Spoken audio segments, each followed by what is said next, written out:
কাকসা দেবশালার জঙ্গলে ভয়ঙ্কর বন্দুকখানির আক্রমণে জখম প্রায় 20 জন। বন দপ্তরের আধিকারিকরা প্রথমে জখমদের পানাগড় স্বাস্থ্যকেন্দ্র এবং পরে 12 জনকে দুর্গাপুর মহকুমা হাসপাতালে স্থানান্তরিত করা হয়। এদের মধ্যে একজন মহিলা এবং পুরুষকে হাসপাতালে ভর্তি করা হয়েছে। আক্রান্ত তপন পাল জানিয়েছেন, আমি সকালে প্রাতঃভ্রমণে বেরিয়েছিলাম। ঠিক সেই সময় জঙ্গলের ধারে কুকুরের মতো একটি হিংস্র জন্তু আমাকে আক্রমণ করে, কামড়ে দেয়, নখ দিয়ে আঁচড়ে দেয়। শুধু আমাকেই নয়, এলাকার আরও প্রায় 25 থেকে 30 জনকে এভাবেই আক্রমণ করেছে। এই ঘটনার পর এলাকায় আতঙ্ক ছড়িয়েছে, যদিও বন দপ্তরের পক্ষ থেকে সেই হিংস্র জন্তুটির তল্লাশি চলছে। পরে জানা যায় যে গ্রামবাসীর পক্ষ থেকে জন্তুটিকে মেরে ফেলা হয়েছে। মানে একটা চায়ের দোকানে আমি দোকান খুলেছিলাম, আর চায়ের দোকানে মানে খুব আল্লাহ করছিল। এবার আমি যখনই বেরিয়ে দেখি তখন একটা হায়না আমার কাছে চলে আসে। আসার পর আমার প্রথমে এখানে ধরে পিঠে, তারপরে আমি হায়নাটাকে কিছুক্ষণ ধরে রেখে দিয়েছিলাম যাতে আমাকে আর কামড়াতে না পারে। ও তাদেরকে লোকজন দেখে এসে আমার এই হাতটাতে প্রথমে, তারপরে কামড়ে দেয়, আঙুলটাতে কামড়ে দেয়। ঠিক আছে, তারপরে আমি ভয় ছেড়ে দিয়েছিলাম। তারপর আঙুল কামড়ে খেয়ে নিয়েছে? হ্যাঁ, এই তো আঙুলটা কামড়ে খেয়ে নিয়েছে। ধরতে পারা গেছে না, এখনও পর্যন্ত জানি না কিছু। ফরেস্ট ডিপার্টমেন্ট থেকে বলছে তো কাজ করছে। আর বলছি কি বড় সড়ো হয় নাটা? হ্যাঁ, অনেক বড়। কি পাগল হয়ে গেছে?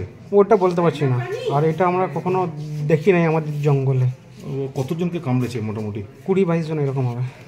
22 জনকে কামড়েছে? হ্যাঁ, 2 জন বর্ধমানে আছে, একটা বাচ্চা আছে একটা। আতঙ্ক লাগছে? হ্যাঁ, আতঙ্ক অনেক, গ্রামের মানুষ এখন বিরাট আতঙ্কে আছে।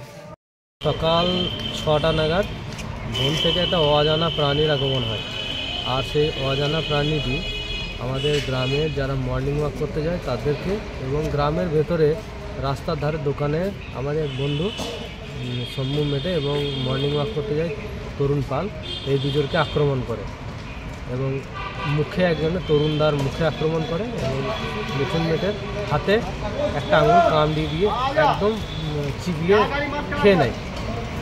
এরপর ওই দুজনকে নিয়ে আসার পর আমরা হসপিটালে জানতে পারি যে প্রায় 15 থেকে 20 জনকে ওই প্রাণীটি কামড় দেয়।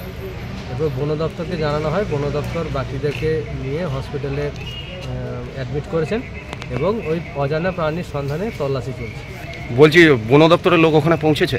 হ্যাঁ, বন দপ্তরের লোক ওখানে পৌঁছেছে, রেঞ্জার বাবু নিজে গেছেন। আমি সকালে মর্নিং ওয়াক করতে যাই, ঠিক আছে। এরপরে ফিরছি, একটা আদিবাসী গ্রাম আছে নতুন মান বলে, ওখানে একটা কুকুরের মতো জীব দেখে আসছে। এসে পরেই আজ কুকুর সরে যাবে, চলে যাবে, কিন্তু সে এসে সামনের থেকে এসে ঝাঁপিয়ে পড়লো, একদম সোজা গলায় অ্যাটাক করছে। এটা কি হায়না মনে হচ্ছে?